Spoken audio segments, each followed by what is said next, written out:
ஒரே ஒரு விஷயமே உங்களுடைய வாழ்க்கையில் இருந்தா போதும், அல்லாஹ் உங்களை பாதுகாத்துக்கிட்டே இருப்பான். அந்த பாதுகாப்புல இருந்து நீங்க விலகவே மாட்டீங்க. அந்த ஒரு விஷயத்தை மட்டும் உங்களுடைய மௌத்து வரைக்கும் நீங்க கடைபிடிச்சீங்கன்னா போதும்.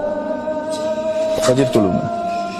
ரசூலுல்லாஹி ஸல்லல்லாஹு அலைஹி வஸல்லம் சொன்னாங்க, யார் ஃபஜ்ரை தொழுவாரோ அவர் அல்லாஹ்வுடைய பாதுகாப்பில் இருப்பவர். அல்லாஹ்வுடைய பாதுகாப்பில் இருப்பவரை எதுவும் தீண்டாது. ரசூலுல்லாஹ்வுடைய வார்த்தை இல்லையா? காலையில எழுந்து அவன் அல்லாஹ்வுக்காக என்ற காலத்தை அந்த குளிருள்ள நேரத்திலையும் வெளிச்சமில்லாத அந்த நேரத்திலையும் நடந்து போய் அல்லாஹ்வுக்காக நிறைவேற்றக்கூடியவருக்கு ரசூலுல்லாஹி ஸல்லல்லாஹு அலைஹி வஸல்லம் சொன்னாங்க, யார் இரவுடைய அந்த இருள்களில் நடந்து கொண்டு பள்ளியை நோக்கி சென்று தொழுகை நிறைவேற்றுவாரோ நூறு இத்தாமியோமல் கியாமா, அருமையில் அவர் வெளிச்சத்தோடு வருவார். அல்லாஹ் அவரை பாதுகாக்கிறான். யார் ஃபஜ்ரை தொழுவாரோ அவரை அன்றைய தினம் முழுவதும் அவர் அல்லாஹ்வுடைய பாதுகாப்பில் இருப்பார். அல்லாஹ்வுடைய பாதுகாப்பில் இருப்பவரை யாரும் எதுவும் அவரை செய்யாது.